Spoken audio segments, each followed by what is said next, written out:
And so I'd just like to welcome everybody who is watching the replay of this video. And we've just done some brief introductions with those of us who are here. And before we get into the content and all the juicy, delicious stuff I want to share with you, I just want us to have a quick meditation. It's going to guide us through a really quick kind of centering meditation, just to help us to focus, become present, and just kind of center ourselves, I guess, with each other and with this call, and just, release what we've been up to today. So if everybody's all right with just closing your eyes for a moment and taking some nice deep breaths right into your belly, into the low part of your belly, bringing that breath up higher and higher as you go, and then slowly releasing it all the way to the very bottom before taking a couple more of these nice deep breaths. Feeling the tension in your body just melting away as you exhale. Keeping on breathing. With the next exhale, you're feeling like you're just letting go of any of the things you've been up to today, the busyness, the planning, any worrying. You're just letting it all out with the out breath. Breathing in fresh clarity from this present moment, which is always fresh. Breathing in life force, vitality, and newness. And letting go of the old as you breathe out.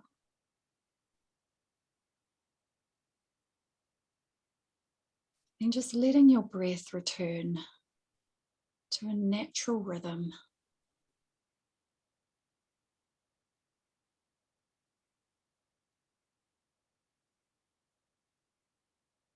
And just observe it for a moment.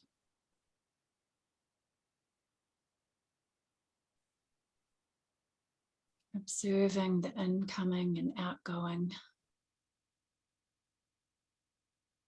of the breath as it comes in your nostrils. Expands your lungs and diaphragm and tummy, and then goes out again in the opposite direction.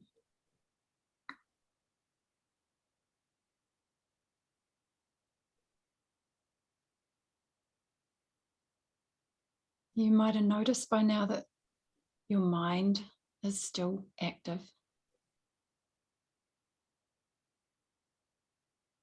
That not only are you watching the breath, but you're also noticing that you're thinking about this and that. Thoughts are coming up and going.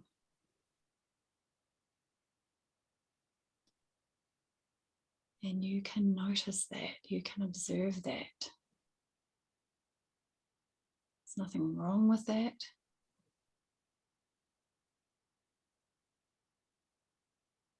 But right now you can watch any thoughts that emerge.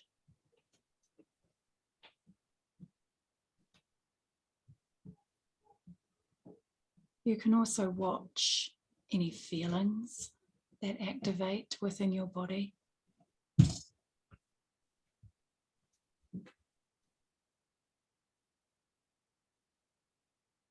Any physical sensations, you're observing those.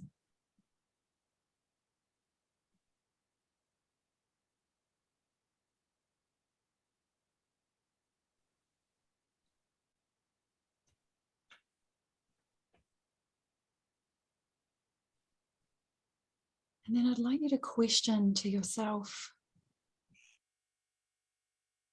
who is this me that's watching?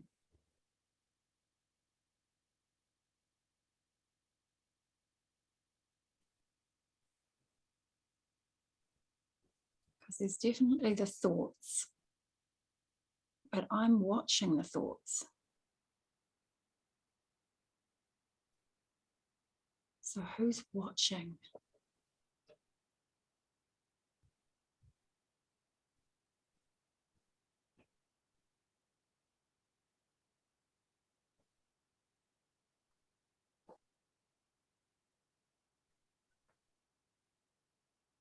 Who's watching the breath?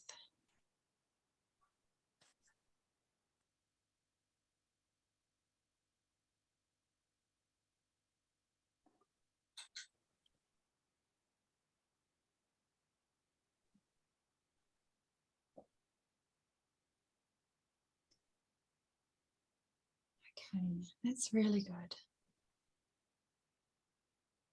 Noticing how much calmer you feel just having done this simple exercise, and slowly just bringing yourself back to our call.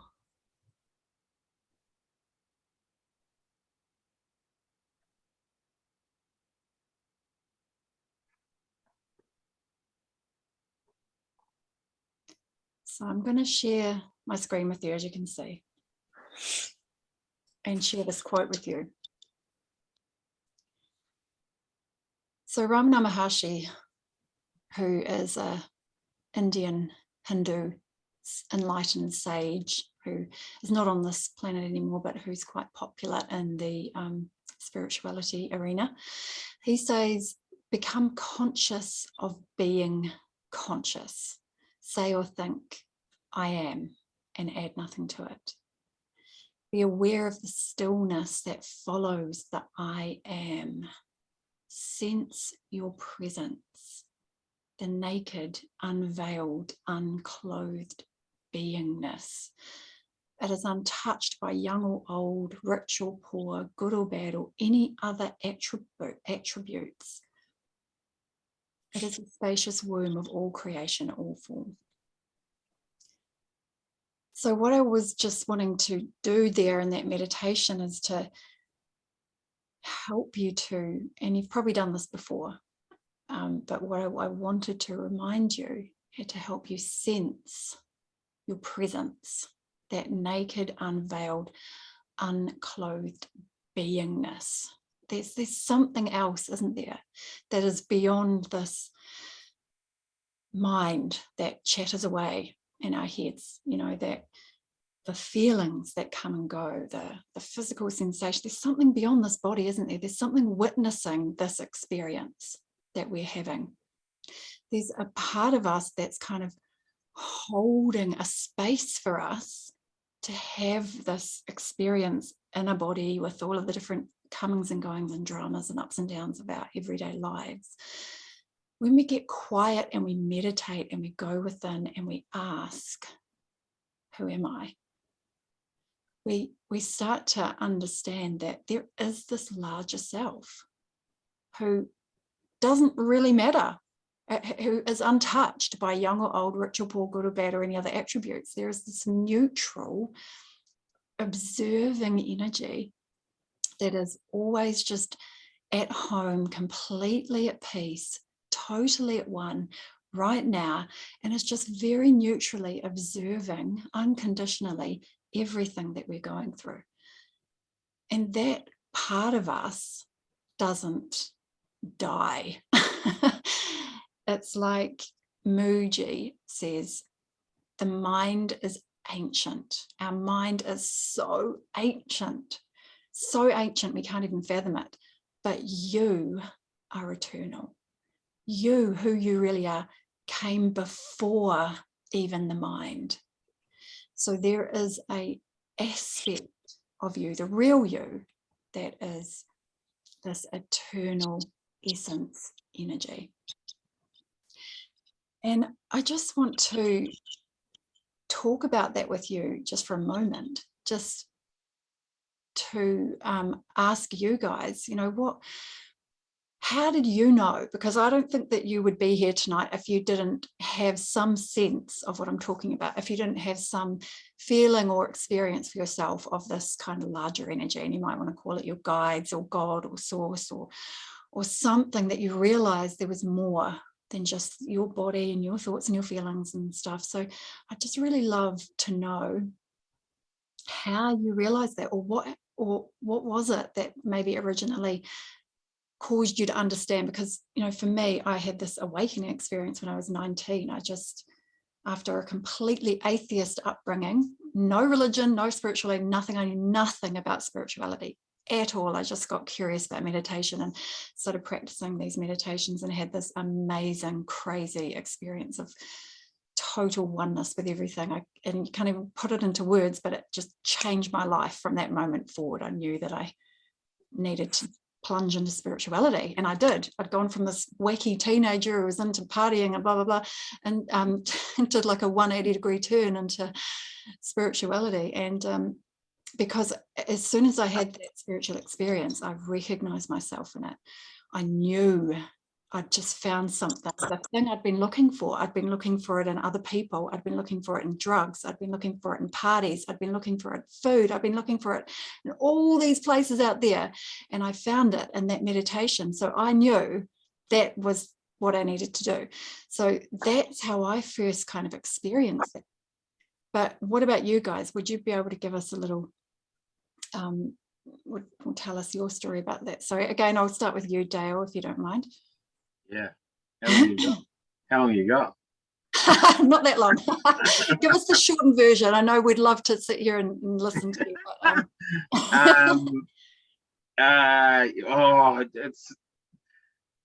it's really hard to pinpoint it. It's definitely not to a spot. Yeah. Definitely, I grew up a Catholic. Right. And when I remember being very young and going, no, because I was sitting there thinking this dude in a fancy outfit was telling me that if you don't believe what I'm saying, then you're going to burn in hell. And I just remember thinking that's not right, because my stepfather, who had no belief system, was the beautifulest man you've ever met and would do anything for anyone. So I remember going, well, that's not okay. And then it would be, for me, it was an incremental thing that went along the way. And I guess because fundamentally I'm driven by my heart, that for me is the connection to source or God or whatever you call it, because I would call God and love and source energy all the same thing. I guess I kind of just had moments of, oh yeah. And within my practice, actually, lots of what ends up happening is it's me helping people realize that we are bigger than this meat sack that we're rocking around in, and that we are connected to a much larger thing. Because when you realize that, your problems that felt really huge feel really small. So exactly. Yeah, it's been a incremental journey rather than an epiphany in relation to the story you told. Okay. Yeah. Nice. All right. So what about you, Bridget? Anything you want to share about that? Ooh. It's a big question. Yeah, that's a huge one, because I think I lost that, and I realized that I'd lost that. I'd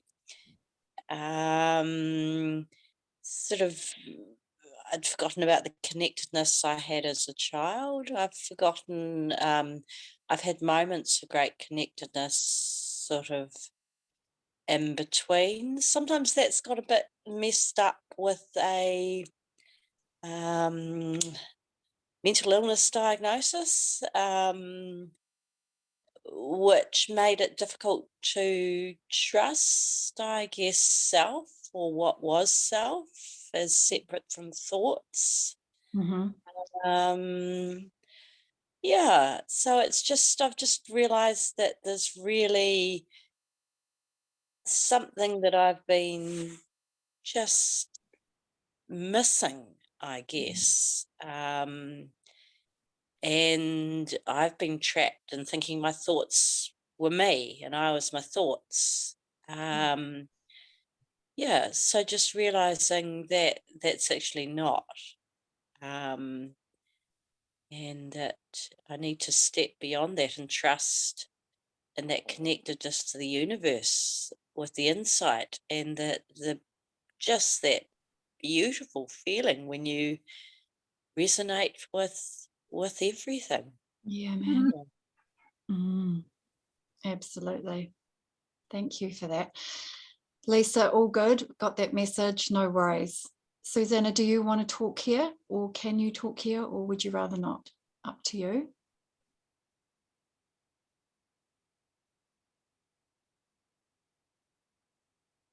Hi, I've really enjoyed listening to your answers, but my mind is so tired and I don't feel connected enough to really give much of an answer myself at the moment.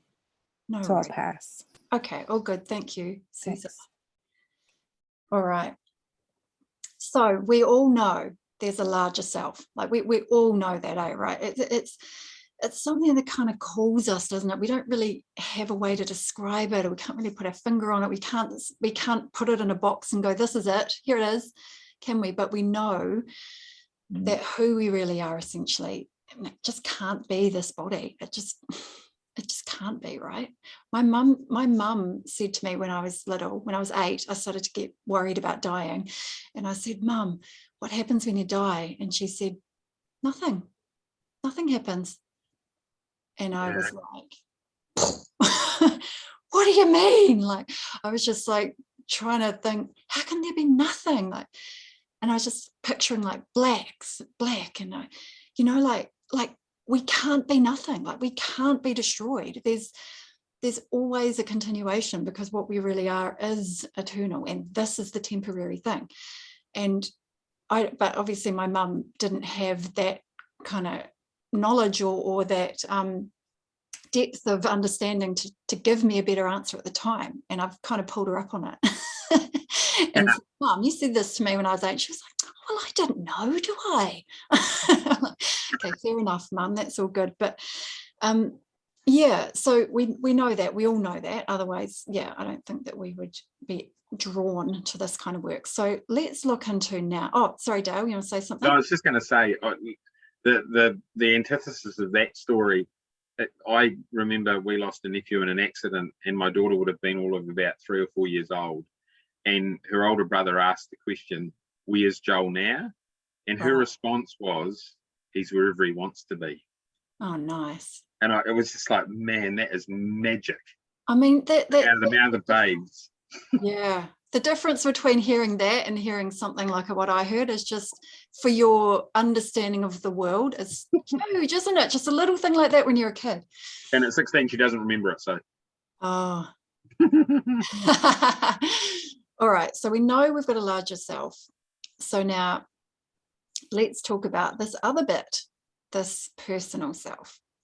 So on the outside, we've got this personal self, haven't we? We've got a name that we've adopted, and now we call it our name, and we've got parents that we can say are Joe and Joan, and they are this and they do that, and that's part of our story, isn't it? That's part of our identity, is that we have these parents, we've had this upbringing with all of its stories and its traumas and its dramas, and this happened and that happened, and this is what I can talk about as being me. We've got a gender that we resonate with. We may have a job, we may not have a job, but that is part of our identity, whatever's going on there. We've got likes and we've got dislikes. And so all of these things jumbled up together makes this personal self that we then trot around in and kind of pretend is the real me and masquerade as. But how did this form on a deeper level? Let's go a little bit deeper. So you might have heard the term Samskara. It's a Hindu or Buddhist term, which means a mental confirmation or latent karmic tendency shaping one's present life, which in layman's terms means it's your stuff, basically, that you haven't been able to process, the baggage, stored inside of you from past traumas that you haven't been able to digest and process through your energy system. So moment, sorry, I was just unmuting something there. So what has happened is that we've formed quite a few of these over the course of our lives. We've had lots of stuff happen and all these things have happened when we were young, and it has caused all these blockages. Anytime, a kid at school said to you, oh, some insult or whatever, that it hurt your feelings, it was an intense experience, you didn't know how to work with it at the time, you didn't have the resources, you just took it on, you took it personally, and you didn't know what to do with it, so you just stored it. You just kind of blocked it down in your energy system, and it caused this samskara, caused this blockage. So now later on in your later years, whenever you come across a similar situation where somebody says something similar, or you're in some kind of similar dynamic, that samskara will get activated. That same feeling of hurt, guilt, or sadness, or anger, whatever that is in there, and that samskara will come up again, just the same feeling as it was when you were little. It'll be another opportunity for you to process it through, to digest it, to let it go, to forgive, to release. But we don't often really do that, do we? We go, oh, there's that feeling, I don't want to feel that. Oh, I've got to eat something, got to do something, got to drink something. And we avoid, or we suppress, or we blame. We blame it out there. We blame the person who's in the room with us at the time. You did it. You made me feel that way. Whereas ultimately, it's all these samskaras that we've got all through us. And it's kind of, you could look at it like this, that our energy flow, so the flow of life wants to come through our body, our energy system, and it flows through, and it has to distort itself around all these rocks. So all the rocks in the river here could be related to all of the samskaras that we've taken on in our life, or in previous lives. And so the energy flow comes in, and it has to move around that, and move around that, and move around that. And when it does that, it creates this seemingly kind of distorted perception of reality that we then look out of. So we're looking out of the lens of all of these samskaras all the time. We're not really seeing things as they really are. We're just seeing through the lens of all the stuff that we've got stored in our energy system. And so our energy systems are all, you know, like this, all these unique formations of samskaras, basically, like an art form of a unique self, a unique personal self, which is what we all, you know, that part of us is, yet it's all made up from all of these blocks that we've taken on, that's created this personal identity or personal self that we then call me. And the thing is that everything the personal self wants or doesn't want comes from these samskaras. So even if, like, you're attracted to somebody, let's say you're single, you meet someone and you feel this attraction, right? You might think, oh, it's the divine trying to get us together. It's like an angel. It's like Cupid on my shoulder, you know, trying to put me together with this person. But ultimately, it usually is your samskara in that moment, because there's a part of you going, oh, that person's got that thing that I don't have. That person exhibits that quality that I need. Therefore, I'm really attracted to that person, because being with that person makes me feel so much better about myself in this particular way, because I was feeling really lacking in that particular way. And so that attraction came from this samskara. It didn't come from necessarily this divine kind of, you know, thing. And if you look at it closely, everything that our personal self wants or doesn't want comes from these samskaras. All of our likes and dislikes, where do they come from? They come from samskaras, don't they? The things that we really like, it's because we had a personal memory of something good about it in the past, and that's something that's in there, and that's what, you know, makes us want that. Everything we don't like, it's because we had a bad memory with it and something in the past that's stored in there as a samskara, and so we avoid that because we've got an issue with it, you know. So the personal self is filled with these, and it runs us. It's just going on and on and on and on and on, and causing us to want or not want, like or dislike all the stuff that's going on in our lives. Now, here's the thing that we need to know here, right? The personal self, with all of those rocks and all of those samskaras and all of that baggage that we've taken on, is not our salvation. Let's just get really clear about that. It's not our salvation. It's not what our soul longs for. And it is not where our higher guidance comes from. So let's just totally make that distinction and make that totally clear, that we're not longing for the glorification of the personal self necessarily. That's kind of what The personal self will tell you, I want to get this car, I want to have this relationship, I want to have this house, you know, kind of thing. But ultimately, what we really want is not that. And I'm going to get to that in a moment. So it's stepping the personal self aside, actually, and entering a state of self-forgetfulness that brings us the feelings we've always longed to feel. Because we long, more than the house, the car, and the relationship, we want to be in the flow. We want to be in the flow. And we think, or the person, or we somehow think that getting that relationship, getting that car, getting that house, having that money in the bank account, or having that success is going to give us this feeling of flow forever. And the thing is, you know, we all know it doesn't, does it? We might get the relationship or the job or the car or the whatever, and for a wee while, it might light us up, make us feel good, woohoo-hoo, but then it's the next thing, isn't it? The next thing, then the thing that we've materialized comes with a new set of problems, a new set of challenges, and we're on the treadmill again.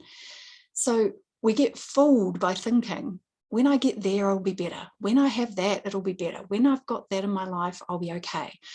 But it's not that way, is it? We know that actually what we truly want, if we really cut the crap and get down to it, we want to be in the flow. We want to feel freaking amazing. And we feel amazing when we enter this state of self-forgetfulness. So rather than the personal self and all its likes and dislikes and wants and repulsions and all the things that it does, when we can just kind of put that over there for a moment and enter the state of flow, that's when we actually feel the best. So I just want to say welcome to you, Julie. You've joined us. Nice to have you here. And great to see you again. So I just want us to just think about for a moment. Just close your eyes with me and just think about for a moment a time, some time in your life when you were in the flow.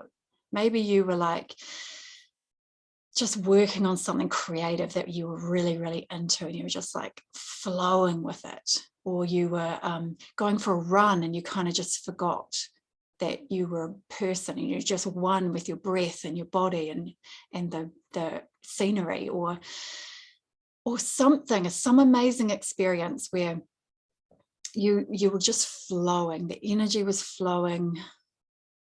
Just want you to remember, if you can, a time like that. And don't get perfectionist about it. Just let your mind just jump to whatever thing is popping up. And just remember how freaking good that felt, having that flow, that current coming through you.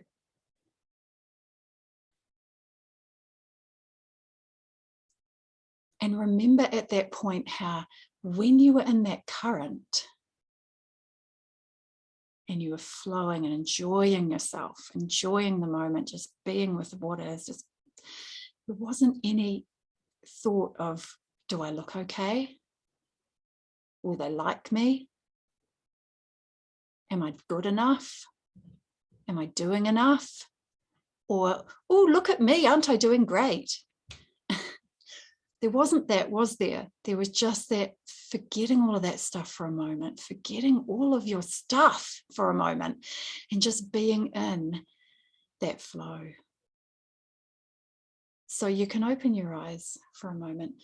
You can open your eyes again. I just wanted to really help you to feel, because it's that flow. Like the ego will go, I want this and that. That tries to tell us we want to get to these static endings, these static destinations. But what is life? Life is flowing. I mean, this present moment's flowing into the next present moment's flowing in. It's never stagnant, is it? It's never stop. It's never still. It's always going. And so it's kind of goes kind of counter to reality to think that we can get somewhere and kind of keep that. That's how we form samskaras, is if we have an amazing moment and we really want to keep it, we really just want to cling to it, we want to make it mine, and it has to be mine, and I want to have it forever. That's another way of forming a block, is when we try to cling to experiences. So it's more that we want to just keep flowing with whatever is happening, no matter what. And doesn't that feel the best? Like, because when we're in that state of flow, it's when we've forgotten all of our crap, isn't it? We've forgotten about all of the personal self and all of its problems, and we're in that energy, that larger energy. And so it's a beautiful, beautiful thing. So let me come back to my little slideshow here. Okay, I want to just break down for you like what life is like in the personal self. I know you know it already because we've all got one, haven't we? But let's look at it from a deeper level.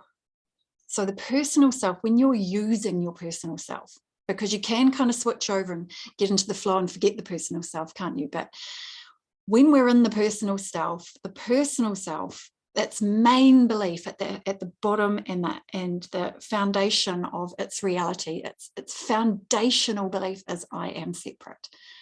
Look at me, I'm over here, you're over there. We're not even in the same city. We're completely separate. I'm separate from nature. I'm separate from the sky. I'm separate from everything. I'm all on my own. I'm doing this on my own. Therefore, I should be really, really scared. And I need to survive. And I lack stuff. I'm separate, you know, I'm scared. And that's the foundation of the personal self's identity, is what it believes. So you can imagine that anything that comes from that is going to be, it's not going to be very fun. And so what does come from that is something outside of me can fulfill me or can hurt me, because I'm a separate being and I'm here on my own and I don't know what I am, but I know that I'm scared, and something out there has the ability to hurt me, or something out there could make me feel better. So I'm going to go after it. And these are the two different ways that the personal self will function. It's either going to try and stop things from happening and protect itself from whatever, and get, because it thinks it can be hurt by out there, or it's going to go after things that it thinks will give it some kind of source of salvation. Salvation is out there. It's not now, not in this present moment, but it's somewhere out there in the future, or in a different place and time. And the other thing that the personal self believes is that I need to control everything. I need to struggle to get anywhere because I'm separate, and I need to be better than, I need to control this whole thing, and anything that I need to get done, it's going to be a struggle because I'm separate, I'm alone, and it's all on my shoulders. I've got to do it all by myself. Therefore, it's a struggle. So these are the very uncomfortable ways that we can fall into, you know, when we're really lost in the personal self. So God, sod that, right? Let's come over to when we can use our larger self or our guidance. How is that different? Ultimately, the foundational belief of someone who has tapped into their larger self. Remember that meditation at the beginning, that's tapped into that presence that is watching, that is neutral, that is always at home, always safe, always loved, is above and beyond and sponsoring this experience we're having now. That reality is one with everything. And why is it one with everything? Because when you're in that deeper reality, like if you didn't have a body for a while and you were just that eternal nature, where does that eternal nature of yours end and begin? You know, where is the ending and the beginning of that? Where it's kind of all just merging into everything, isn't it? And we start to realize that we are all just this one being, like we're all just hairs on God's head, you know, where we seem to be separate, but we are really the same body. And we start to understand that actually, because I am one, I am completely safe. I'm okay, I'm safe. And more than that, I'm full, I'm connected, and I'm at peace now. So that's the foundational belief system of that, when you're connected into that larger self. It's so different from I'm separate, I'm scared, I am lacking, I need this, I need that to make me feel better, so on. I am one is I'm full, I'm complete right now. I am one with it all. I'm at home. I never left home. And I am sovereign unto myself. So rather than something outside of me can really hurt me and damage me, or it could really fulfill me. I'm knowing that truly that outside world is really just a reflection of my inner world. My inner world I can do something about. And I'm only going to get hurt if I allow myself, if I give reality to whatever is happening outside of me. If I choose to make it real for me, if I choose to take it personally and take it on, then I will experience a reality about that. But if I let it pass through and I process it in a different way and I come back to this knowingness of who I really am, then I can remain in a state of peace. So nothing outside of me can really hurt me unless I choose to let it. I'm sovereign unto myself. What a beautiful place of safety to dwell in. And the next thing is, instead of needing to control everything and struggle to get anywhere, which comes from fear, doesn't it? If you talk to anybody who's really controlling, they are scared. They're scared of losing money. They're scared of looking like an idiot. They're scared of this, they're scared of that. And that's why they're controlling. If we are relaxed and open and in touch with our eternal nature, it's a different vibe.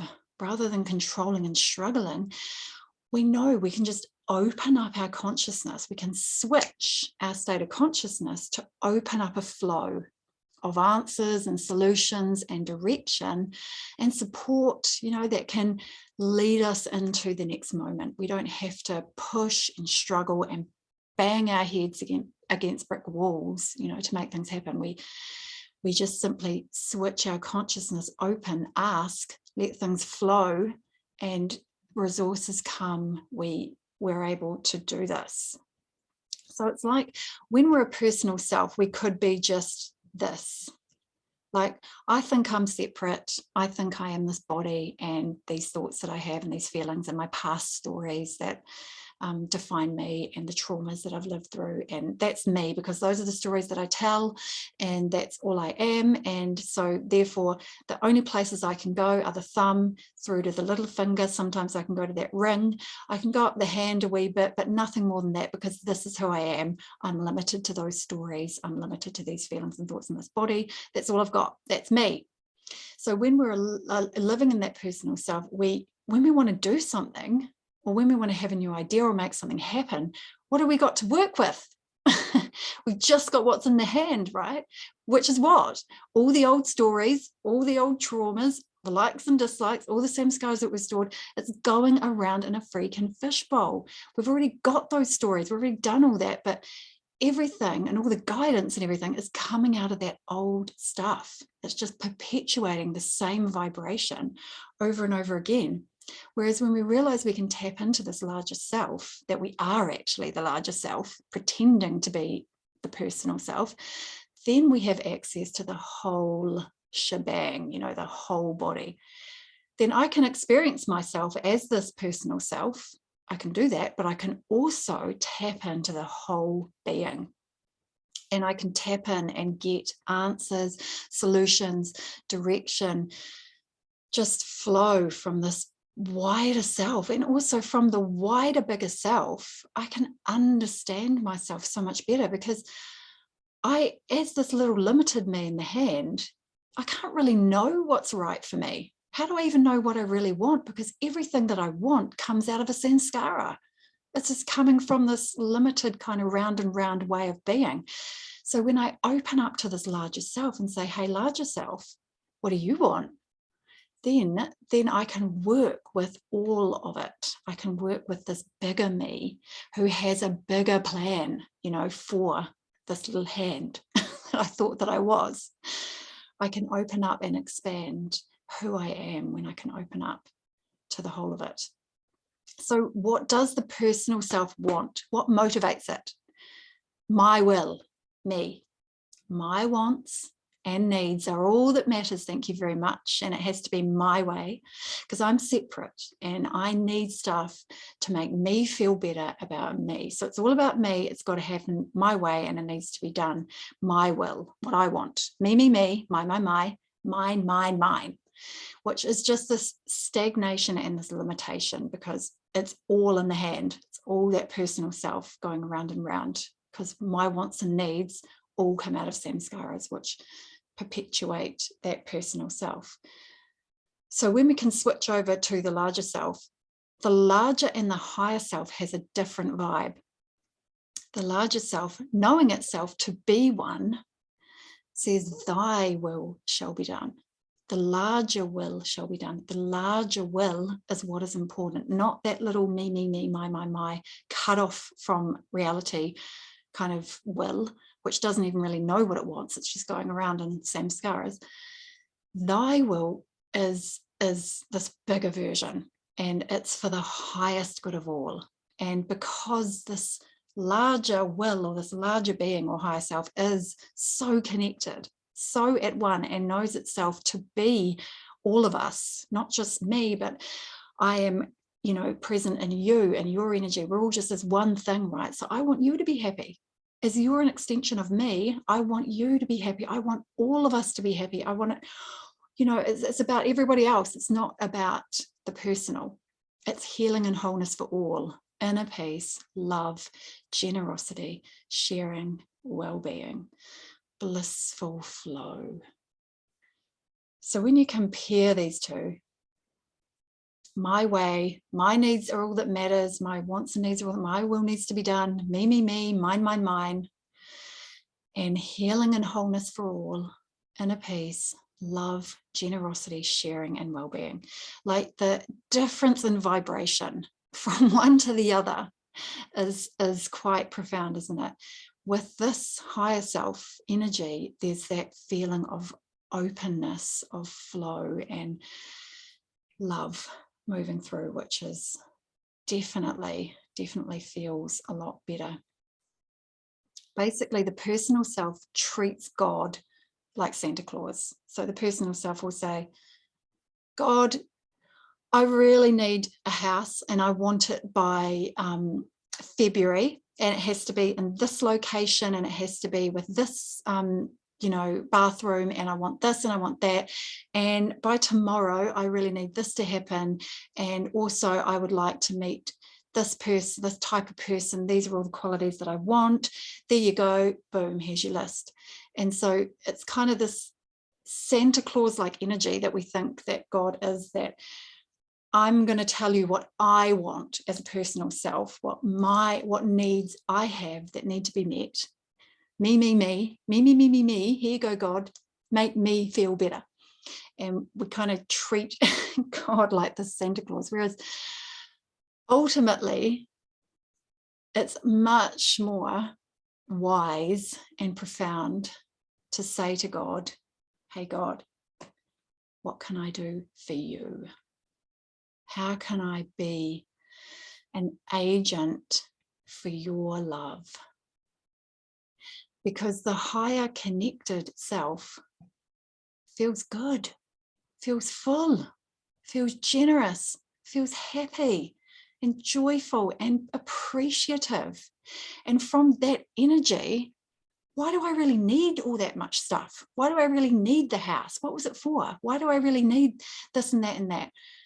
Really, it's more about how can I share this flow of love through my being? Because that feels so much freaking better than get, trying to get to these places and finding they don't actually really make me feel happy, and then trying to go over there and trying to go over there. So it's switching the flow from the Santa Claus, like, this is what I want, God, this, to what can I do for you? And you can feel the shift in the energy when you ask that question. So this is kind of the key to what I'm getting at tonight. See how we can shift energy from me, mine, this is what I want, this is what I need, coming out of the samskaras, to what can I do for you? Do you see how that kind of opens up a flow when we ask that question? And so when we are wanting to create in our lives, so let's say that we want to create a workshop, let's say, for some people, we've got like this idea, we've got this thing that we want to teach, and we really feel really inspired about it. So when we're just inside our personal self, we might feel that inspiration. We're like, oh yeah, I really want to do that. That would be so cool. And the inspiration starts flowing up your chakras, and then boom, boom, boom, boom, it hits these samskaras, which say, oh yeah, but they won't like me though. What will they think of me? Will I look good enough? Will they pay me? Will they pay me enough? And, you know, what if I fail? What if I humiliate myself? So you can see that the inspiration comes up and hits these. And what are these from? These are the personal self, aren't they? It's me, it's all about me. Will they like me? Will they pay me enough? Will I get from it? Will I get stuff? Will I get what I need? And what if I get humiliated? What will they think of me? Me, me, me, me, me, me, me, me, me, right? And when we're thinking of me, we're so self-conscious. And when we're so self-conscious, we are so blocked because we're so deeply inside of the personal self. So the way to switch out of this, to get the flow going so that you can actually take that inspiration all the way through, is to, first of all, you've got to notice these blocks. Because if you don't notice them, they're just going to run you. They're just going to take you over, and you're going to be in them. You're going to be going around in them and in that fight, and not even realizing that you are. So the first thing that we need to do is to notice these blocks. So we want to do the workshop. We're like, oh, okay, I really want to do this workshop. And then we feel this kind of resistance happening. So then we would kind of feel into what that resistance is saying. And this is something that I just want to share with you, a personal story of doing this myself. And so, you know, before a call a few nights ago, I had a Zoom call with the Patreon group that I run, and we were doing a catch up and blah, blah, blah.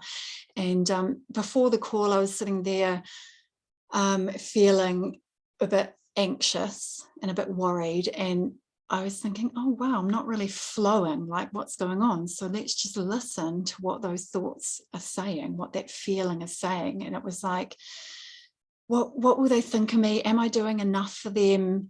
Do they still like my podcasts, my meditations? Are they still going to stay in my Patreon group? You know, will they still want to be here? You know, me, me, me. It was all about like me, me, me, me, me. Well, do they still like me? Am I still good enough? And so on. And so I kind of saw that, and then I thought, okay, let's just kind of switch this over. So I thought about my guides, thought about source, thought about who I really am, started connecting into that. And then I said, okay, life, God, source, guides, what can I do for you in this call tonight? Rather than it being about me, what am I going to get out of, you know, are they going to like me? What are they going to think of me? Do they still like me? Do they still want to be in my thing? You know, I turned it around to being, how can I help them? What can I do for you, source? How can I love these beautiful people like the most? How can I just be, how can I channel divine love for them? How can I be there for them?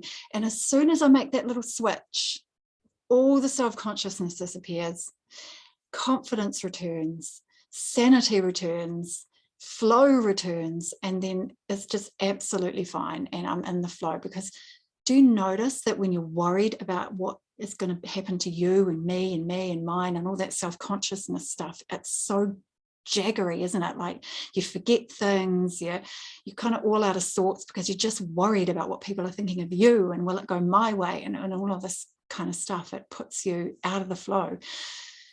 So that's an example of making that switch. We have to notice the blocks, because if we don't, like I said, they're going to run us. So we notice them, we listen to them neutrally. Wow, there's a bit of a block in my flow. Let's listen to what that's saying. Okay, so it's what I'm worried about, what they're going to think of me. I'm worried about if I look good enough. I'm worried about the zit that I've got on my face. I'm worried about, you know, whatever it might be. We are listening, going, okay, cool, I hear you. I hear that. I know that's the personal self. Am I going to give it reality right now? I could give it reality, but where will that take me? I'm going to take a different course. So we blast open the flow by instead, in that moment, start to think about whatever lights you up spiritually, whether that's thinking about God or source, or you think about your higher self, or you think of one of your guides, or whatever that might be for you personally, that really, you just love it, feels amazing. You start to think of that, call it into your reality, think of it, bring it to mind, breathe into it, open your heart to it, and ask, what can I do for you? How can I work with you for the highest good of all in this situation? So in the workshop scenario, you're worried about, what people are going to think of you. Will you be humiliated? Will you fail? Me. You would switch that round to think, how can I make this about them? How can I go to work for you, God, in this situation? How can I love these people the most in this situation? And you see, this gets this flow going of kind of guidance coming through you. When you open up that floodgate of what can I do for you, boom, it's going to come in and tell you. It's going to come in and burst through your heart and inspire you in what particular ways you can be and work. And it's really cool because you can do this with things like just writing an email. Like, sometimes we're writing an email and we're thinking, oh, I don't know if I'm writing that right. I don't know what they'll think of me if I say that. I really want to make a good impression. I don't know if I'm going to look like a failure or whatever. So then you notice that you're doing that, first of all, and then you switch over. What can I do for you, God, in this situation? How can I bring love into this person's life through this email? How can I make them feel great? How can I serve them? And then, boom, the flow will happen. The flow will happen. The email will get written, and I bet you it'll be received really, really well, rather than if you'd have written it from the kind of insecure-ish kind of personal self. So, checking in with you all. I'm going to take you through a meditation. Oh, shit. I'm going to take you through a meditation where we're going to do this. I'm going to guide you to experience this for yourself. But I thought just before we do that, if you guys want to unmute and just give me some feedback on what you are thinking about all this stuff.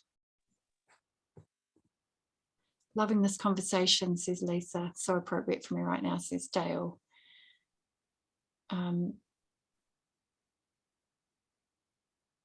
I can see I've been moving back and forth. Yeah. Oh, absolutely. We totally just move back and forth, don't we? But we can do that consciously. And that's the freaking cool thing about it, is that when we realize that this is actually a hack to really opening up to the flow and allowing that guidance, that higher guidance, to come in and direct, our kind of little personal self, and it lines us up with our purpose when we do that. It's so exciting.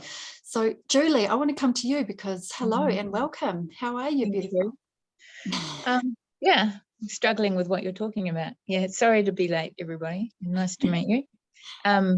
I keep getting messages from Source to start recording meditations and guided meditations, and I go, I don't know how. I don't know where to start. I don't know what to do. I don't know how to reach them. I don't know. No, not me. No, I'm not good enough. No, and I'm studying astrology, and I'm like in a Mercury year who is recording, speaking, talking, honoring, writing, and I'm like, and I don't think I feel like push, Yeah. And also I've been psychic my whole life, and I've spent most of it hiding, and I'm starting to share. I've quit nursing because I had a reaction to the first jab, and so I've quit nursing, and then it's like when I get tense about how I'm going to get a job and how I'm going to pay the bills and how I'm going to live, it's terrible. And I go, okay, and it just then opens up and flows, and I'm like, but it's so hard. How am I going to pay the bills next week? How am I going to pay the rent? How am I going to, No, And then when I totally relax, get it's like, here's the perfect job and they love me and it's relaxing instead of posh, posh, posh. So yeah, I'm right where you are. yeah, But I feel, I don't think. I yeah. feel. So if I meditate, I feel. And sometimes I feel, push, you didn't do it yet. Push, you got to start listening more. Push. Right. I'm like, Yeah. Well, the no. thing about the thing about the feelings, which there are always thoughts and feelings together. That's the thing.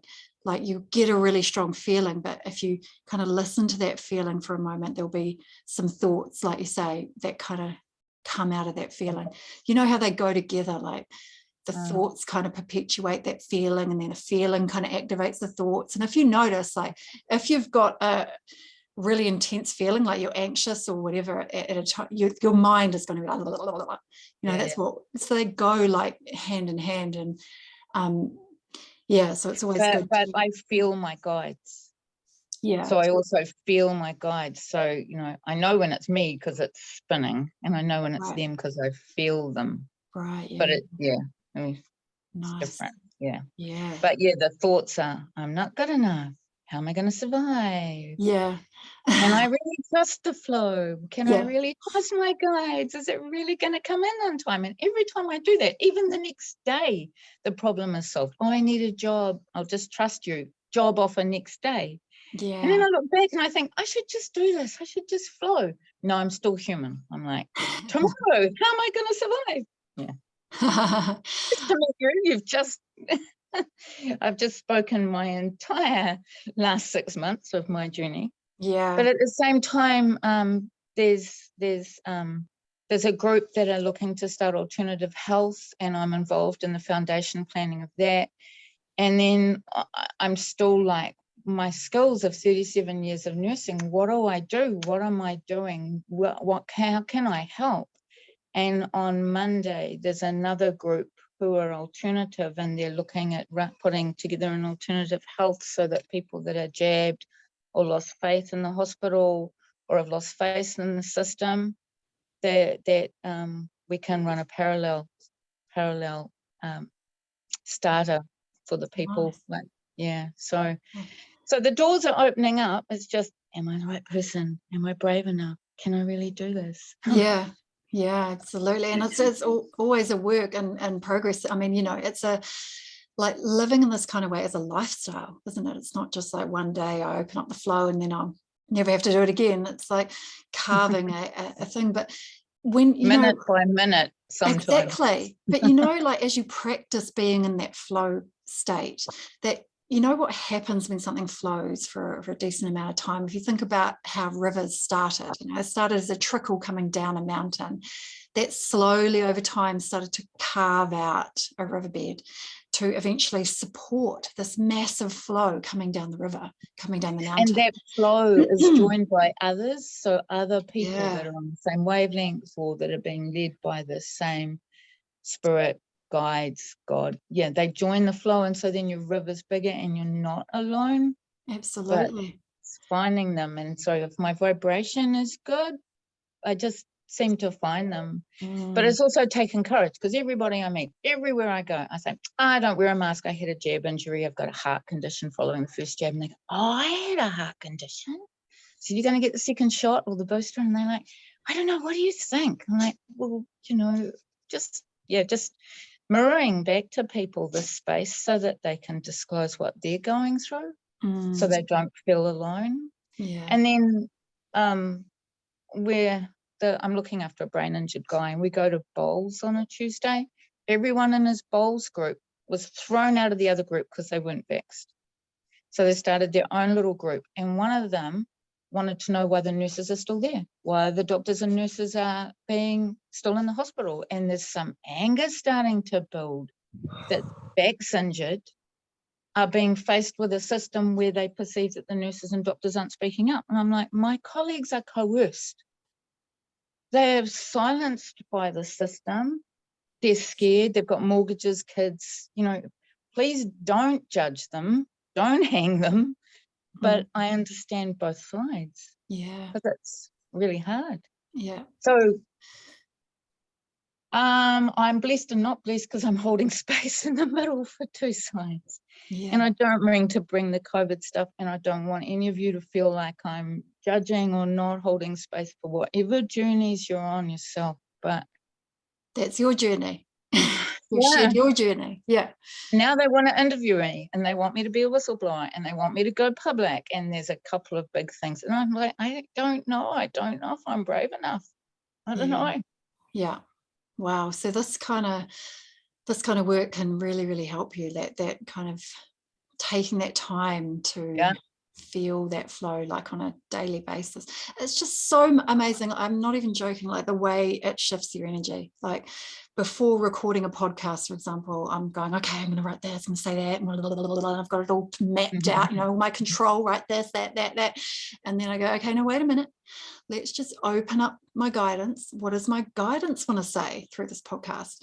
And then as I do that, boom, this whole other layer gets shown to me about it. And it's incredible that we think we get so enclosed in our personal stuff, going around in that, and we kind of forget that we could bring in this higher energy right now to really, really help us. And when you're in that energy, sometimes the things that I say or that really come from the heart and the spirit that I envisage happen, like a job tomorrow.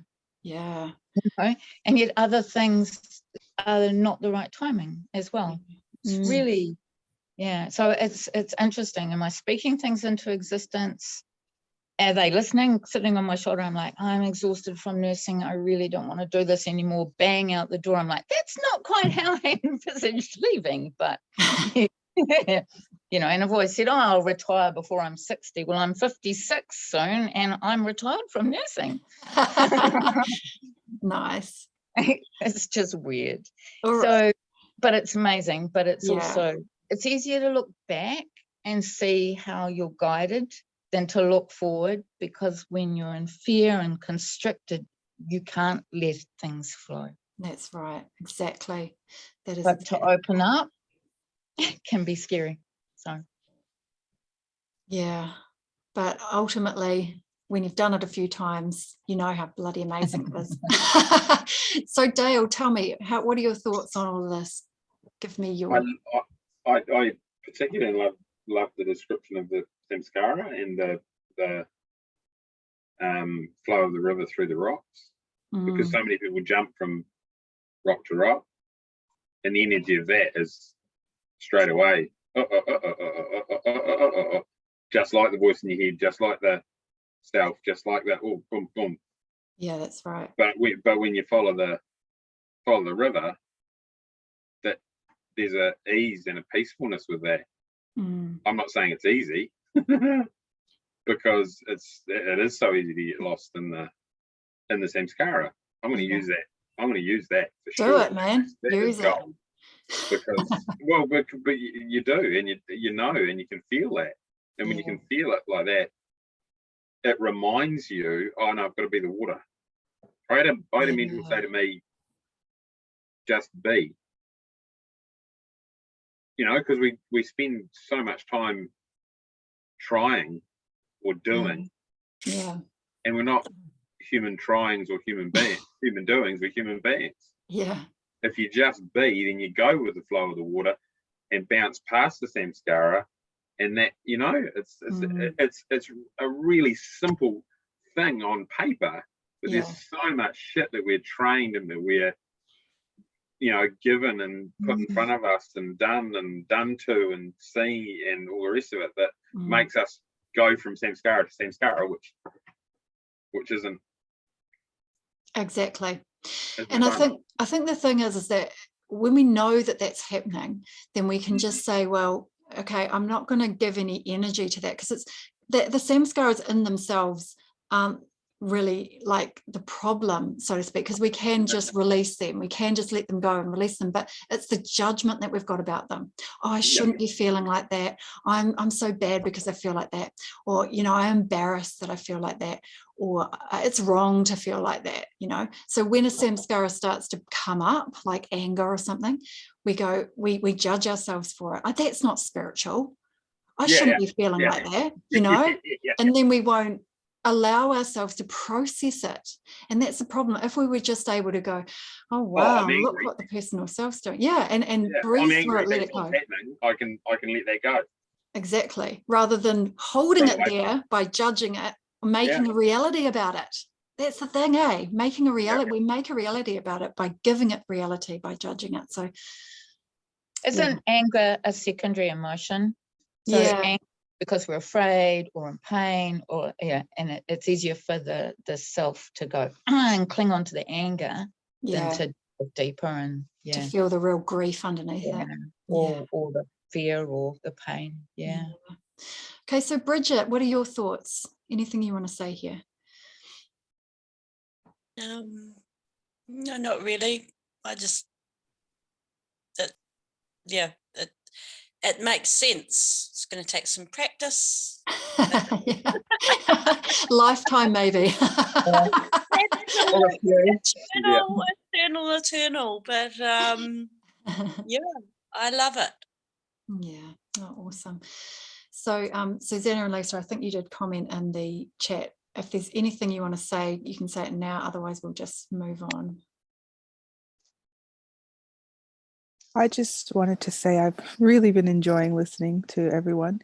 And I love the simplicity of this, because there's so much going on in life, so many decisions to be made and so many things to figure out at the moment. So it's really wonderful to have something that's so simple as like an anchor. Absolutely.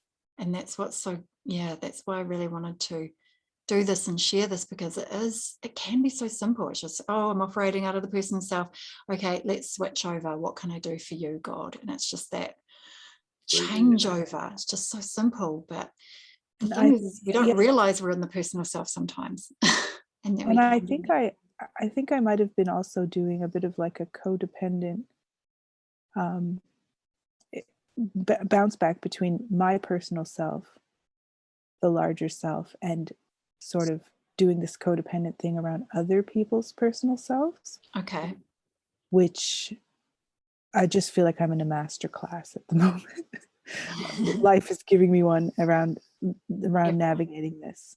Right. And that subtle difference between really coming from the larger self in my caring about other people versus thinking about their personal self and what their personal self wants, as opposed to what the larger shared self, if you like, actually wants. Yeah, that makes sense. Absolutely. And that's a good point. Yeah, it is. Relationships do really test us, don't they? They test us to really hold our own and to they tempt us away from that flow, don't they? They tempt us kind of to activate samskaras and run that personal self. And I think with relationships, we can sometimes get a bit murky on, well, that's their thing, or that's my thing, or that's their fault, or that's my fault, or but I think the clarity is, this is my feeling, so if I've got a feeling coming up, that's a samskara, so that's mine. Even if that person just said something out of order, it's still, why did I catch that? Why did I take it personally? Why did it hurt me so much? And that's because there's a samskara that I can process, and then we can ultimately thank that person that triggered us in that way, because they revealed to us where we need to release something. And that's the cool thing about relationships. That's also the challenging thing about relationships, but yeah, I think we all know that one. So thank you for sharing, Susanna. And Lisa did just say that she's loving the simplicity of this flowing into the larger self. Okay, well, I want to really give you guys an opportunity to put this to work for yourself. So I'm going to guide you through that process that I just outlined, to do with a personal issue that you've got, whatever, in your life. So is everybody ready? Is everybody ready for that? I'm going to mute everybody. And And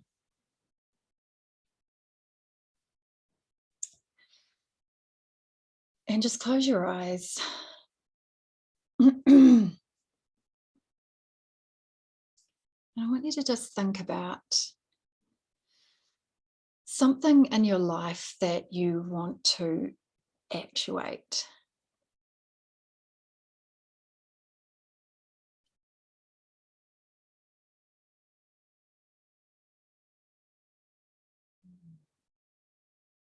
There's some way that your soul is longing to expand, some particular way.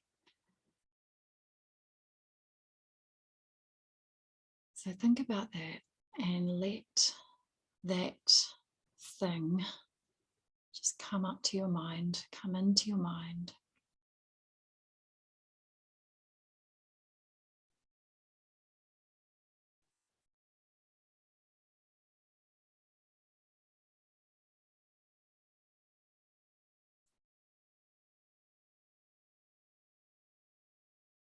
Feeling the desire, the inspiration that you have about this thing that you want to actuate.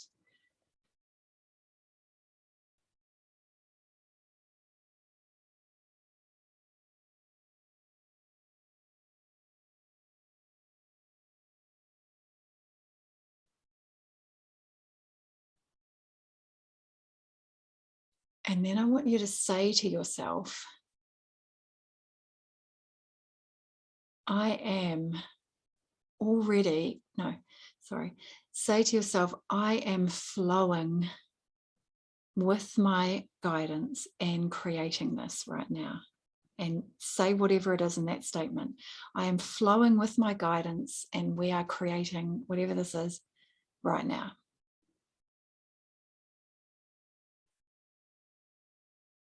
I am flowing with my guidance and we are creating whatever this thing is right now.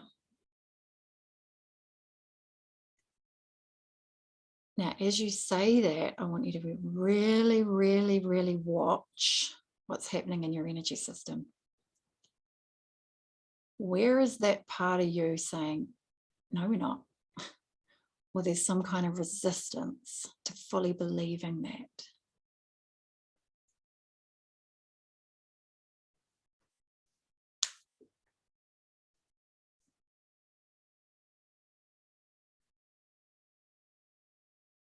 I am flowing with my guidance and we are creating whatever this is.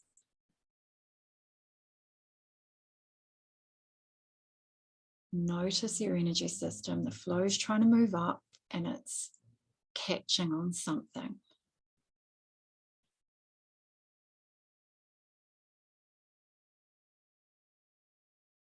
And start to breathe into that energy that it's catching on.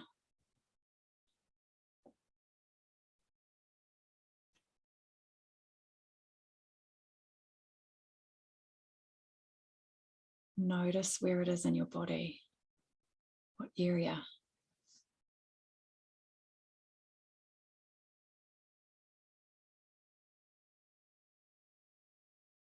You can feel it.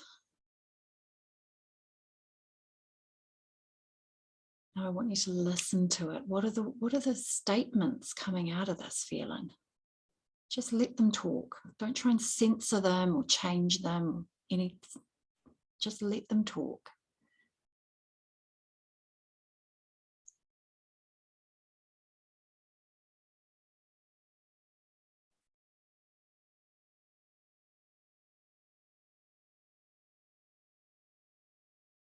And you'll probably notice that it's all about me, me, me. What am I going to look like? Am I going to be okay? Will there be enough for me? All that kind of stuff. Just notice the thoughts.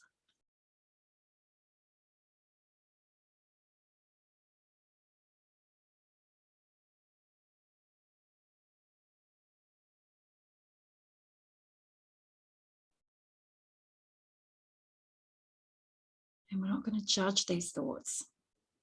They just are. And that's okay. They're just part of the moving energy of the universe. They're not good, they're not bad. They're simply a vibration.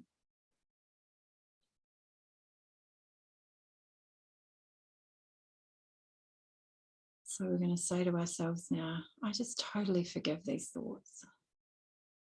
And I'm not going to give them any more reality. I see they're just a samskara, just some blocked energy that I've been carrying around for goodness knows how long. So breathing into that place in your body where this feeling is and just completely relax that area. Saying, I now thank you for the gifts that you've given me, for the healing opportunities that you've given me, and I allow you now to flow through samskara. I give you passage through my energy system. Imagine you're relaxing all around this area so that there's nothing in your body, there's nothing in your energy system that's holding that samskara there anymore. Nothing's pushing it down, nothing's holding it back. Everything's opening.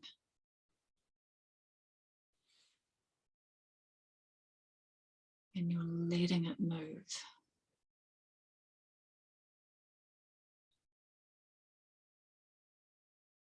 You'll notice a feeling starts to move up. That feeling starts to move up. Keep breathing into that process, relaxing all around it, no matter where it goes. Just keep relaxing, breathing, letting go.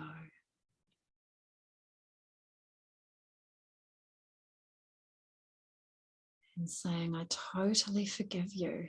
I forgive myself. I forgive anybody else involved in these thoughts.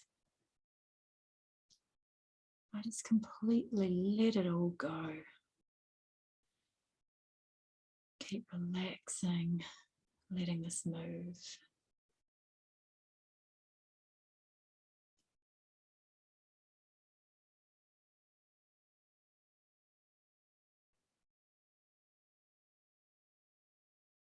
And now I'd like you to start thinking about either your higher self or one of your guides, some spiritual figure or symbol, or if you like just to talk directly to God, whatever is a spiritual source that you feel you resonate with deeply. Think about that source now. Call it into this space with you. Really bring it to mind.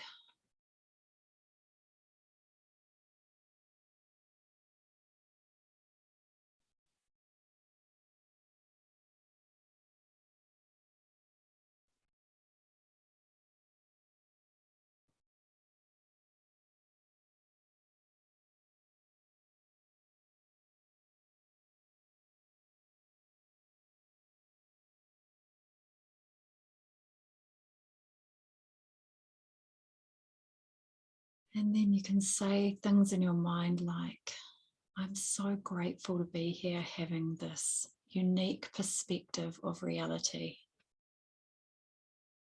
In this universe, this vast, grand, mysterious universe. What a gift. And I know that I am one with all of this. My larger self merges into absolutely everything. And it always has. And I've just been kind of pretending to be this personal self. I've been focused in that state. But I know I am eternal. I am at home right now. I'm safe. I'm so loved. And I'm completely full.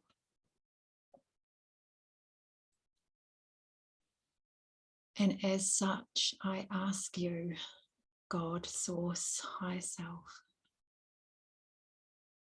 what can I do for you through this project, this thing that I want, that I'm seeking to expand into?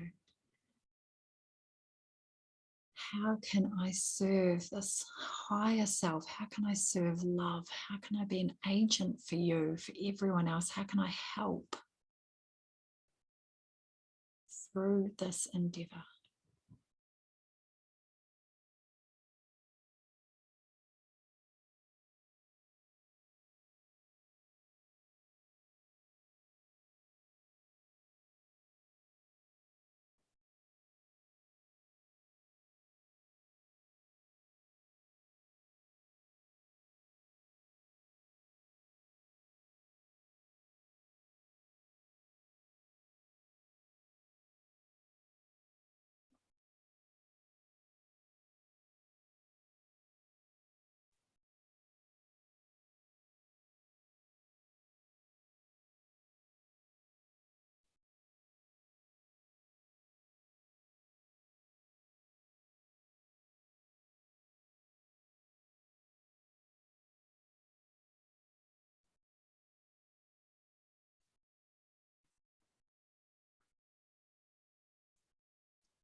Okay, and slowly just kind of integrating yourself back to where you are, to your physical body, bringing back with you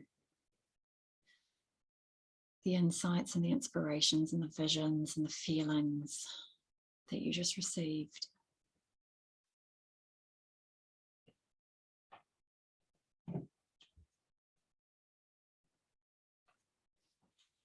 And coming back, and you can unmute yourself, whoever wants to be unmuted.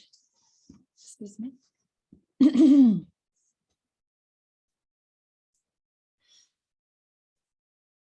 So, Julie, did we open up a flow? Did you get some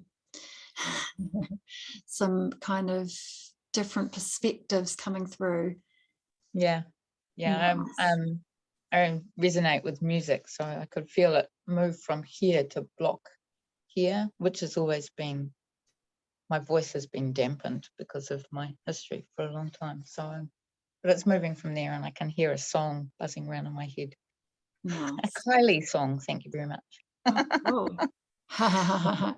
Dancing in my heart with my inner child. So it hasn't completely shifted, but it just feels like it's moving.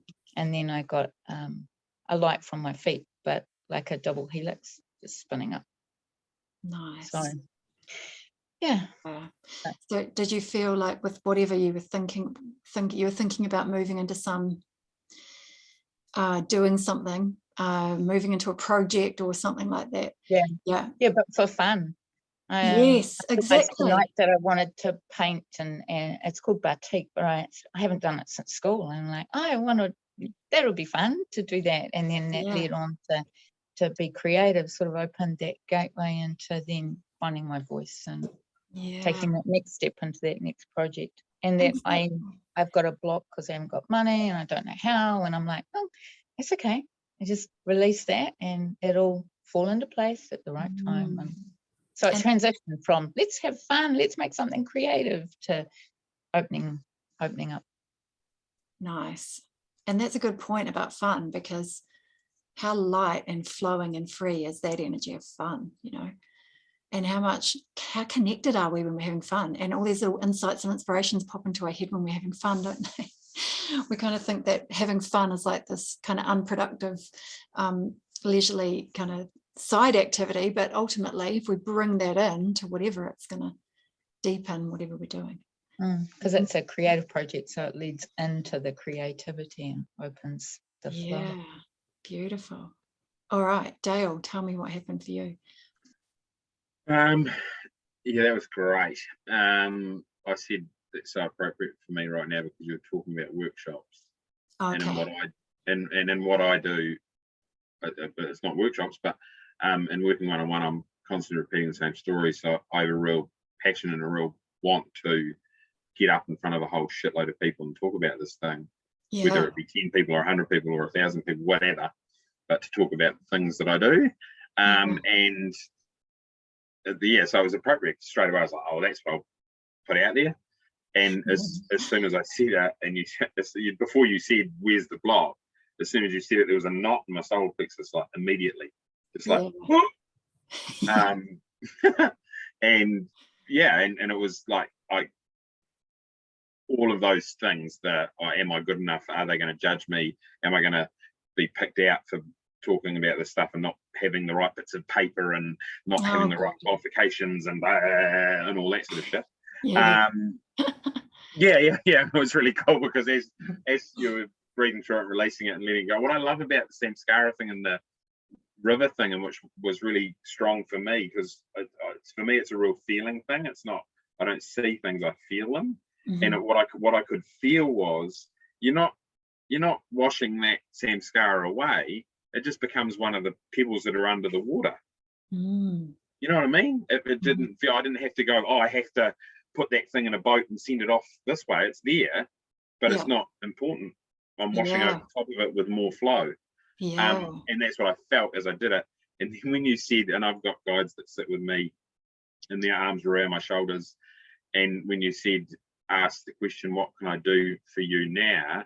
I literally heard a voice say, that you muppet. Meaning, do what you're asking to do. Just do it, which is cool. Well, that's why, I don't know if you saw, but I actually laughed. The sound wasn't on, but I actually laughed out loud. Right. because it was like, yeah, rightio, cool, good, thanks. Oh, that's so funny. Yeah. That's so good. I need to do that more and more and more. Yeah. Just sit and do that with a certain amount of regularity. Absolutely. When you do it and you get out of your own way, it actually is simple. The flow just happens and you don't have absolutely. The resources show up, the people show up, the opportunities show up. It just leads in a synchronistic flow. But when we get out of our own way and allow it to, and then throughout the whole process, I actually think the person that's going to make that happen has already shown up earlier today, which is even hilarious. Yeah. That's so awesome. Before this moment. Yeah. And so, this, we can kind of do this in many ways and big ways. So like a big way would be what you've just done there with, right, I really want to do this, but I have all these, like personal self stuff, but I've let that go. So now I know I am going to do that. And then in the process of actually doing that those, little things are going to come up again. So how am I flowing today? Am I feeling good? Am I feeling like I'm doing this everybody else because it's for the highest good of all, because I'm doing it for them, I'm sharing, I'm loving, I'm blah, blah, blah, blah. And then there's a little that kind of comes up. And then we realize that, we notice it, we feel it, we let it through, and we switch back, keep switching back. So that even when you're creating your material or doing your whatever, you keep switching that flow, and it just keeps, it just takes all the self-consciousness out of it. It does. And do you know what? When I do that, and when it's worked at its best, because I have spoken in front of groups before, I don't prepare anything. Sweet. And for me, that's kind of, because when I'm in that space, that's that creative flow. That's that flow. I'm in that flow. I don't need a bit of paper. I don't need a PowerPoint. It just happens. Yeah. I do have those. I do have PowerPoints, and I do have a loose structure, but it just happens, and that's because when you're in that state, you go, far out, that was so cool. But then you get into this state and you go, and hit the blocks and don't do it. It's like, God, you just got to do that all the time. Yeah, exactly. But that's part of I remember being at a thing and the woman got up and said, because life's simple, and the crowd groaned. And she said, I didn't say it was easy. Yeah. I said it was simple. It is simple, but blimmin' ego makes it so convoluted, doesn't it? Yeah. So, and Samskara makes it so lumpy. Yeah. But you wouldn't want it any other way, I don't think. Yeah. Well, this is isn't it? It's a training ground, isn't it? It's kind of a, yeah. All right. So does anyone else have anything they want to share about that meditation? So Susanna, for me, what is happening has to do with the Samskara around needing to do things all myself and not trusting others and pushing people away when I'm in pain. But now my whole self's going to be transformed and accept help being part of a family. Oh, that's beautiful, Susanna. That is beautiful. Yeah. Is there anything you want to say, Lisa or Bridget? Thank you, Susanna. Thank you for coming. So cool. I think I really would love to do that meditation again, because I had two things at the beginning that I was thinking of. One was something in the forward, something to plan, something kind of a bit life-changing and wonderful. And then I stopped and I looked back and I thought, what do I need to clear before I'm ready to move on to that? And I guess that's something fairly huge that encompasses a whole lot of samskaras. And so I guess I was meditating on that, and I don't know, I mean, yeah, that probably isn't correct, but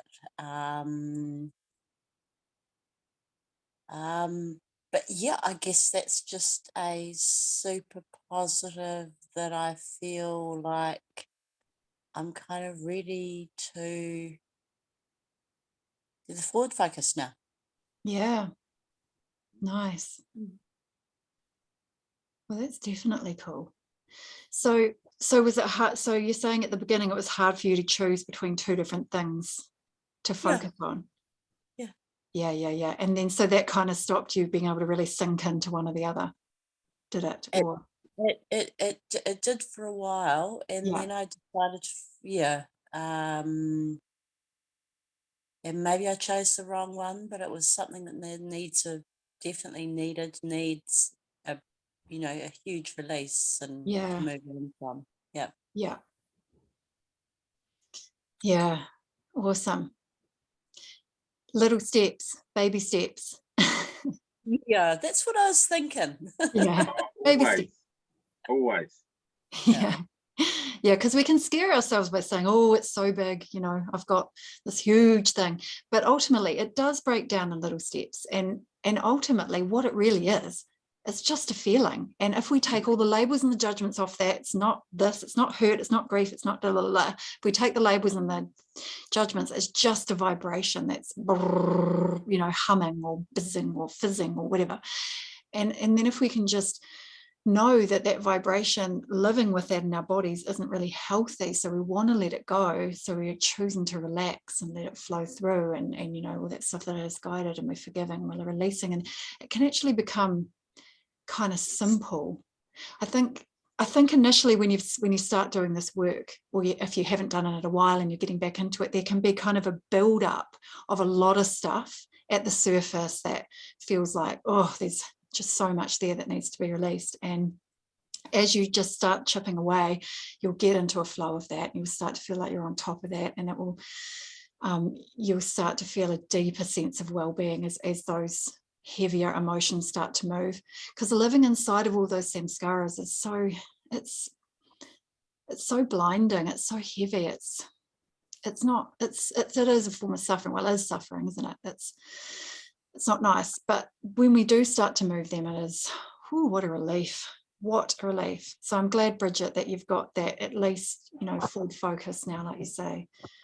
And I always liken that to taking up sport, or like lifting weights or going for a run. If I haven't been running for a while, I need to, but if I went and ran a marathon tomorrow, I'd probably die. Yeah. But for the next 6 months, I ran a little bit every day. In 6 months' time, I could run a marathon. Yeah. And so it's that, and not beating yourself up when you do fall back into being me, or it's just chipping away. Yeah. That's why I love like the quick daily meditation thing. Is just so super awesome. That just tapping in every day, even if it's only for 5 minutes, just like having a quick shower every day. We look after our bodies, don't we? But do we take that time to really cleanse our perspectives and our flow for that day? It just makes all the difference. And Lisa was saying that she notices how much of her day is for me. I'm looking forward to practicing getting in that flow. Absolutely. Because the thing is that we realize that when we get into what can I do for you, God, what can I do for love, that is actually for me. That's what makes me feel the best. that is for me. So it's all this freaking illusion that the personal self is saying, oh, we need that, we've got to do this for me, it's got to be my way, it's got to be this. That doesn't make us feel good. That's the trick. That is the freaking trick of it. But when we can see through the illusion of that and switch over to the, what can I do for you, love? I'm good. Because if you think about it, if you're in that energy of what can I do for you, that means a person who's saying, what can I do for you? I'm generous, I'm flowing, I'm sharing my heart, you know, a person in that state, they are feeling really good, aren't they? They are feeling safe, they're feeling secure, they're feeling loved, they're feeling full, they're feeling gratitude, appreciation. And so it's almost like that person has made it, so to speak, if you know what I mean. They are there. And they're demonstrating that by, you know, loving. And so when we kind of do this little hack of what can I do for you, God, we are taking ourselves into that energetic vibration of I'm already there. I've already got everything I want. What can I do for you? And we're entering that right now.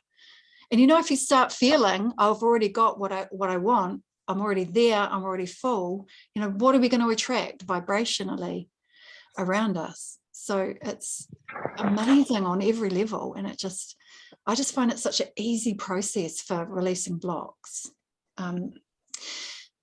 So you probably all know that I'm going to invite you to a workshop at the end of this presentation. So I am going to start a workshop where we're going to practice this stuff together in a few weeks. So I would love, you know, I warmly invite all of you, any of you, to come along and practice this with me. And I'll just tell you briefly what's that will be, what we're going to be practicing, which is, so join me to grow your ability to enter the flow of higher expanded self. I can't read because the little boxes over my words, and use it to create, you know what I'm saying.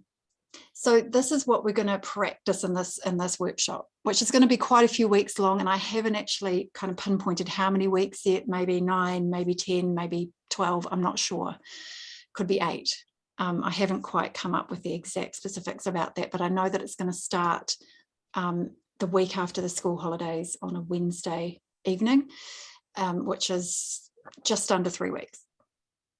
And what we're going to be doing there is we're going to be practicing this deep connection with our higher guidance, because if we can really viscerally feel that more and more and more, then we've really got something to lean on. We've really got a feeling to go back to. We've got a base, we've got a reference point, you know, to call in, to kind of work with when we're doing this, when we're getting this flow going. It's amazing that we can practice that. We're going to be practicing seeing through the ego's games and tricks and illusions, because these are the things that pull us down and we don't even realize it. You know, there's lots of little ways that the ego or the personal self, there are lots of ways that it trips us up at, like, for example, glamour. You know, it makes us feel like we should have that, or we want that, and it will make us feel better if we get that. For example, if we can call that out immediately, then we're going to be able to maintain our flow even better.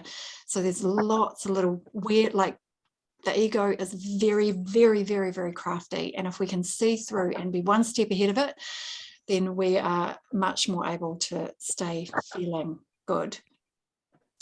So we're going to be practicing switching from the personal ego self to the flowing expanded self, like making that switch often, so it becomes something that's natural, commonplace, that we're using every day in our lives. And we're going to be letting go of dozens of samskaras together, so there'll be ample support, so that your personal self becomes lighter and lighter and lighter, because the more you release, the more confident you become about releasing, and the less you take them so personally, because you know you can just release it. And once you've experienced really releasing some big stuff and how good you freaking feel on the other side, kind of becomes a bit addictive. Like, I start sometimes when I get some stuff coming up, I'm like, oh yes, what am I going to learn here? What is this going to gift is this going to bring me? What am I going to be plunged into? It's actually quite exciting what is on the other side of that personal self, because when we want to go and expand into spirituality, and expand into that larger self, we don't really know what we're looking for there, because we don't really have a reference point. Well, what does it feel like to be, completely one? What does it feel like? We don't really know that yet. But we do know we're feeling the personal self. We do see that. We can be aware of that. And as we let go of that and let go of that, that spiritual essence, that amazing spiritual reality just arises of its own. So it's not that we have to go after these spiritual states. We just need to keep letting go. And as we let go, those spiritual states come and show themselves to us, and we find ourselves having these magnanimous moments, or amazing epiphanies, or deep feelings of connection that we've always really, really wanted to have. And it's all on the other side of those samskaras. And so those samskaras are kind of the map, to get to these expanded states we want to get to. And yeah, so then of course we'll be practicing bringing that higher guidance into your personal endeavors, whatever it is that you're wanting to do for yourself in your life, to open up that flow of that guidance and use it to create with you and through you, which just plunges you into your path of purpose. And it's, there's only 6 places I did put there, because there will only be 6 places on that. So if anybody is keen for that, what I'm going to do is I'll flick you an email or a message or something over the next few days and check in with you personally, and you can kind of let me know where you're at. And if you are interested or want to know some more details, money and length and blah, blah, blah, blah, then I'll fill you in like on a quick phone call. I find it's always easier, because otherwise we can be back and forth on emails, and it's much easier just to have a chat. So if you are watching this as a replay and you really want to be part of that workshop, then please just flick me an email as soon as you can to make sure that you get a place on that.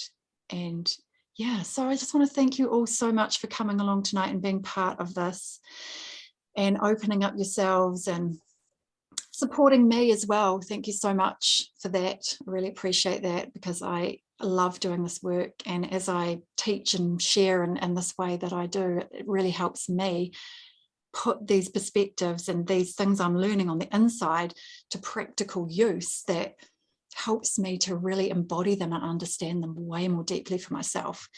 And so I really thank you for helping me to do that, and I hope that you've got what you wanted, or hopefully even more, out of tonight. And Absolutely. Yay. Is there anything anyone wants to say before we say goodbye? I'll just say thank you to each and every one of you, and most of all, thank you to Susan, because that was marvelous, and I enjoyed every minute of it. Yay! Thank you so much for coming, Dale. So cool to have you here. It's been wonderful. Thank you all, says Susanna. Thank you, Susanna. And so awesome to have you here and starting again, and wish you all the best with that. That's what an amazing, exciting time for you. Anyone else want to say anything? Thank you very much. I loved it. And actually, I'm really, really looking forward to doing more of this. Yes, please. Yay! Oh, that's exciting. Cool. Thank you. Thanks, Bridget. Thanks so much. And great to see you rather than just, message you. Julie, anything you want to say just to say goodbye? Thanks, everyone. Thanks, Susan. Thank you, Lisa. Thank you so much for coming along. Really glad you could make it. Julie, you want to say anything before we go? Sorry for being late, and lovely to meet everyone, and thank you for the meditation. I think I'll have to use it again. Yeah, cool. I'm actually going to create a meditation for my Patreon peeps, doing this exact process. So what I'll do is I'll flick that to each of you. Okay, so you've got your own little thing that you can go through. Thank you. No worries. Okay, thank you so much for coming too, Julie. It was so great to see you. I haven't seen you in ages. Yeah. Awesome to see you. When you send the email out, can you include information on your Patreon group? Yeah, sure. Yeah, definitely. Right. All right, babes. All right, everybody. Love you. Take care. Bye, everybody. Bye.